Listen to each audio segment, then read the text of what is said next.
I can't overemphasize the importance of title tags. If you leave today's session with one sort of to-do item, I would say, go back and take a fresh look at your title tags, because usually an adjustment of title tags will result in the highest immediate lift in quantity and quality of search traffic. So you've got 90 or 100 characters to work with. Use your keyword research tools as you start to look at your keyword titles. Have them open in another window so that you can decide what kind of phraseologies you want to use within your titles.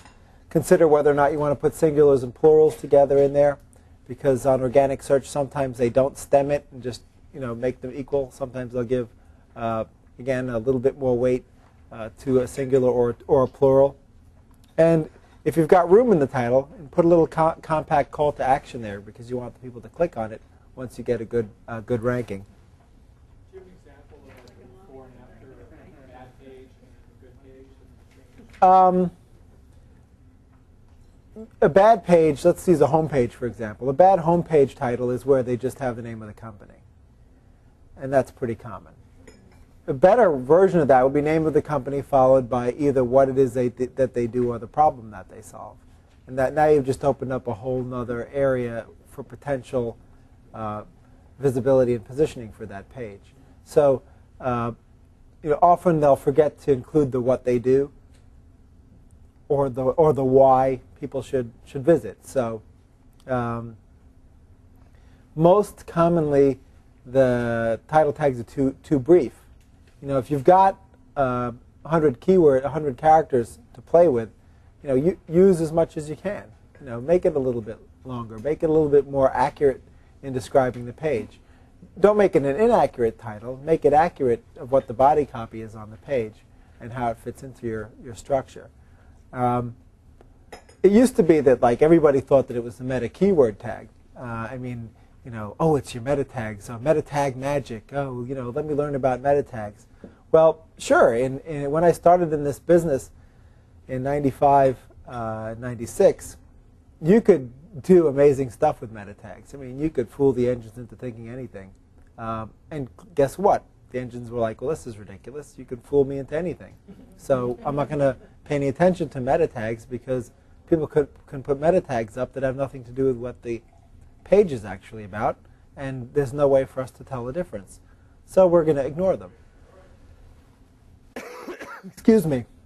That said, there are a few search engines that, again, might use them at a very, very low percentage of weight to be a tiebreaker.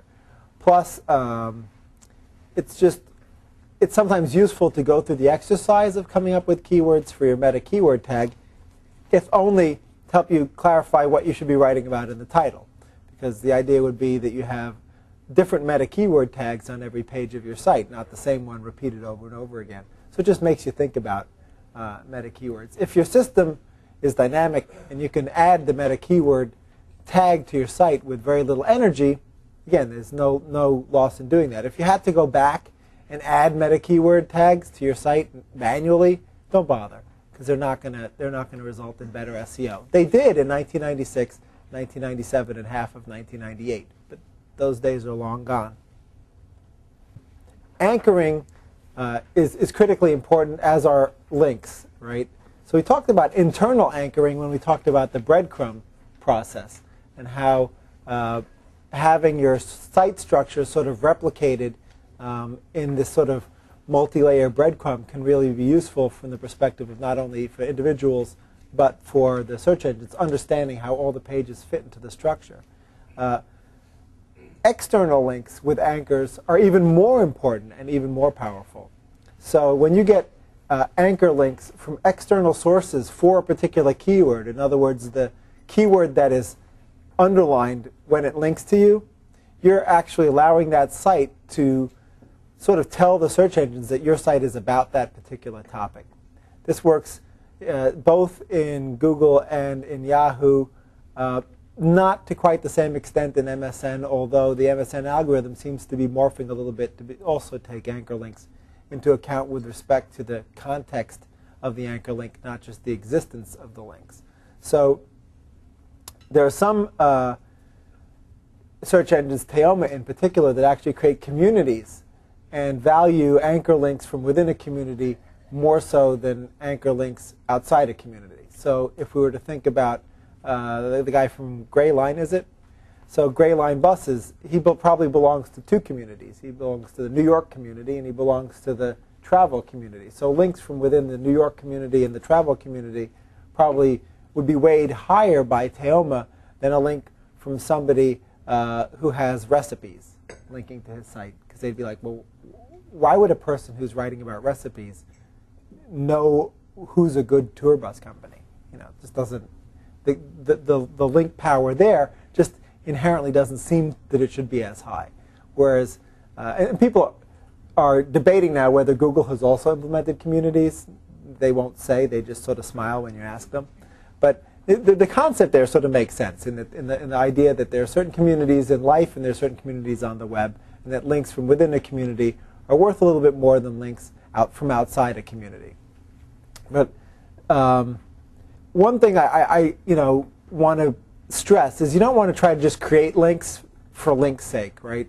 You'll get emails from companies, you'll get pitched by SEO companies that are like, oh, we generate tons of links, or we can have you join this link network or whatever.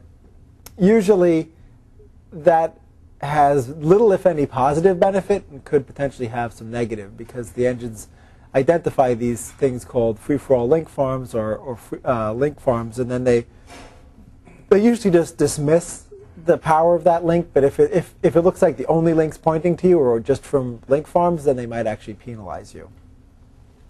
The idea behind linking was originally a concept of hubs and authorities, right? A hub is a site that links out to a lot of places, and an authority is a site that gets linked to by a lot of places. Some sites can be both a hub and an authority, right? So a lot of people link to Yahoo, and Yahoo links to a lot of places. So, sites can be either. It's just another way of sort of thinking about the concept that, why did they come up with this idea of linking? Well, the idea that if a lot of people link to you, that makes you an authority, that's sort of the concept of the transmission of authority, that by linking to somebody, if you're an authority on something and then you link to somebody else, you're sort of giving them your vote of confidence. That was the whole idea behind the way PageRank was written, which was if somebody's reputable and they know what they're talking about and they link to somebody, well, that link is it's a vote of confidence for that other site. Now, one link from one place, that's not a huge vote of confidence. But when hundreds or thousands of links are coming out of places that are reputable and they're linking to another place, well, maybe that other place is actually worthy of consideration. So that's a big factor now in breaking the tie when the content looks almost identical, right?